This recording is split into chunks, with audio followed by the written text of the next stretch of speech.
Ya está con nosotros Juan Carlos Canales. Querido Juan Carlos, ¿cómo estás? Muy buenos días. Bien, muy buen día. Fíjate que, bueno, oyendo la interesante columna, como siempre, de Miguel Ángel, hay que recomendar Los Volcanes Sagrados de Julio Glockner, que es verdaderamente un libro extraordinario.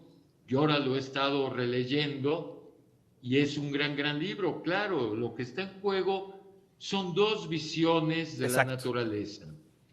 Una visión mítica que considera a la naturaleza como un ser vivo y una visión racional ilustrada que considera a la naturaleza solo como un objeto de explotación, ¿sí? Y como algo que no tiene vida. Entonces, toda esta mitología alrededor del Popo es muy interesante porque mezcla distintos niveles de discurso. Tú recuerdas que en el 94 se habló de que el Popocatépetl estaba protestando porque Salinas de Gortari se lo había vendido a los japoneses. Así Bueno, es. es una mezcla de mitología y realidad política muy interesante porque estamos en el momento de las mayores privatizaciones y entonces, ¿cómo se mezcla la mitología con la información política? Y hoy lo que dicen los temperos o tiemperos es que el 12 de marzo, que es el cumpleaños de Don Goyo, no les permitieron subir a dejarle su mole, sus regalos, y por eso está enojado, ¿no? Claro. Bueno, y además, otro tema simbólico. Sí, no se me puede olvidar y se me hace algo extraordinario, ¿no? El año de 1994, ¿no?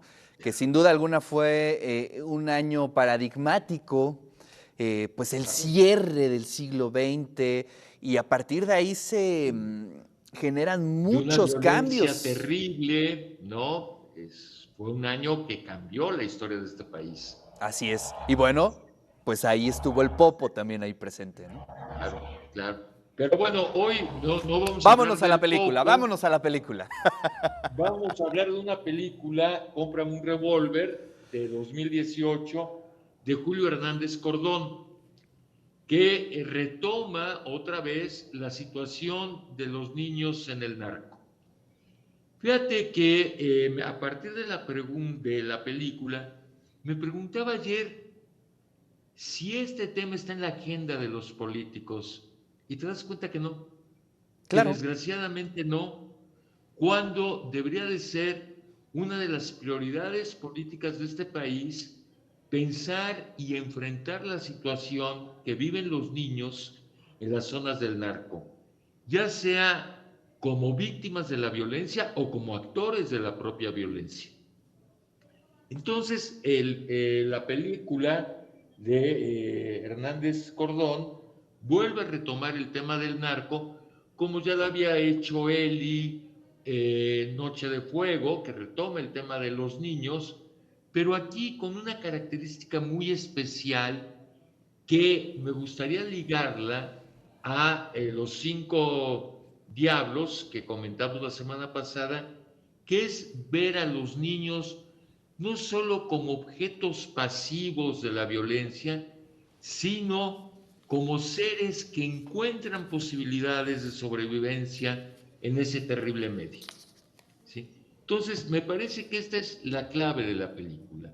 Es decir, cómo estos tres niños, más la hija del cuidador de la cancha de béisbol, encuentran múltiples formas para sobrevivir en ese medio a través de la imaginación, a través del juego y desde luego a través del ejercicio de la propia violencia, cómo se resuelve la película cuando van atravesando este río, que me pareció también un dato fundamental.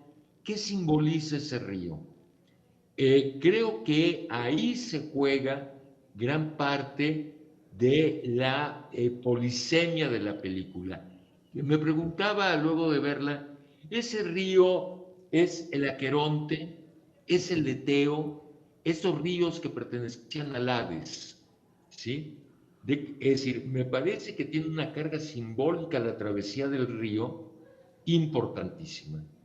Entonces es una película que también toca el tema de la paternidad, ¿sí? Claro. Creo que es clave el papel que juega Rogelio Sosa, el actor es Rogelio Sosa, un músico vanguardista mexicano muy importante, que yo no sabía que también actuaba, pero también es el tema fundamental es la relación de este padre, que en la vida real la niña, Cook, es hija del propio Julio Hernández Cordones, Mm, Fabiana Hernández, ¿no? Entonces, es una película que nos compromete a pensar el tema de la infancia en este país, particularmente en las zonas de guerra.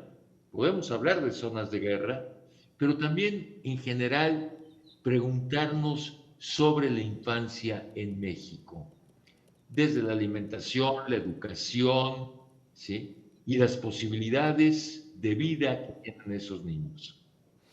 Oye, Juan Carlos, después de ver esta película, yo tuve como algunas referencias que me gustaría mucho platicar contigo. En primera instancia, ¿no te recuerda por momentos al Señor de las Moscas? ¿No? Esta distopía Claro, claro, de claro. los chicos pues arrojados a la naturaleza, aprendiendo a Claro, vivir, no entendiendo el límite entre el juego y la realidad, ¿no? ¿verdad? Entre Claro. lo cruel que puede ser un niño, ¿no? O lo cruel que puede ser el escenario en el que se enfrenta una niña o un niño. Eso se me quedó muy fresco después de ver la película. Pero además el río, efectivamente, me remonta a dos cosas, dos obras. Esta obra de Joseph Conrad, ¿no? Que también Claro, va sobre el río. Y bueno, pues Apocalipsis Now, ¿no? Que bueno, está inspirada también en claro, Conrad. Pero ese río que tú dices es simbólico, ¿no? Es el camino al infierno finalmente. claro. Pero no sabes si a través, digamos, de Caronte, de Aqueronte y de Caronte, que es el guía, que los lleva propiamente al infierno, o el eteo o el olvido. Entonces ahí se abre una gran polisemia y hay otra gran novela sobre niños en guerra de Kenzaburo Oe que se Ujú. llama Arrancad la semilla y fusilad a los niños.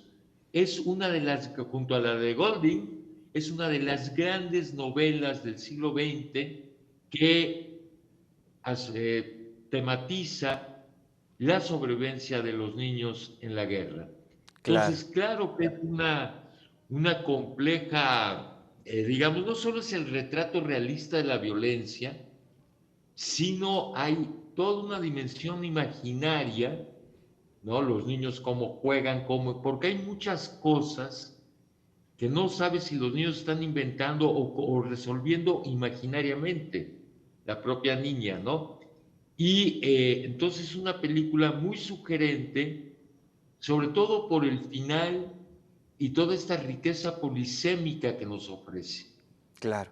Y bueno, y la otra es que no hay que perderle la pista a este director. Hay otra película que es genial, se me hace una de las grandes películas, podemos decir, de vampiros, ¿no? Que es Te Prometo Anarquía. También, no sé, hace tiempo estuvo en Netflix, no sé si todavía esté, y vale mucho la pena cómo se reinterpretan estas figuras literarias a un escenario contemporáneo, apocalíptico, y sí, la verdad es que no hay que perderle la pista a este director. Pues ahí está la recomendación y desde luego también que, bueno, además de esta película, que la gente lea el libro de Julio, Los Volcanes Sagrados. Sí. Físicamente es difícil de encontrar, No, pero se acaba de está en reeditar, ¿eh? ebook. Se acaba de Ah, se reeditar. acaba de Sí, sí, reeditar. sí, sí. Ah, Tiene, quizá este año se acaba de reeditar. Si lo buscan en Amazon, en las librerías, se acaba de reeditar en una sí, edición de bolsillo, muy barata, creo que en 60 sí, pesos. Y la verdad es que vale mucho la pena que se relea para entender lo que tú dijiste al principio de esta columna, ¿no? Dos visiones enfrentadas claro, prácticamente. de la naturaleza. Y bueno, y hay una literatura ligada importante al volcán, Sí. estaba pensando bajo el volcán de Lowry, ¿no? Que es clave, el amante del volcán de Susan Sontag, y también estaba pensando en un libro de Neruda que tiene dedicado al estallido de un volcán, que es La espada encendida.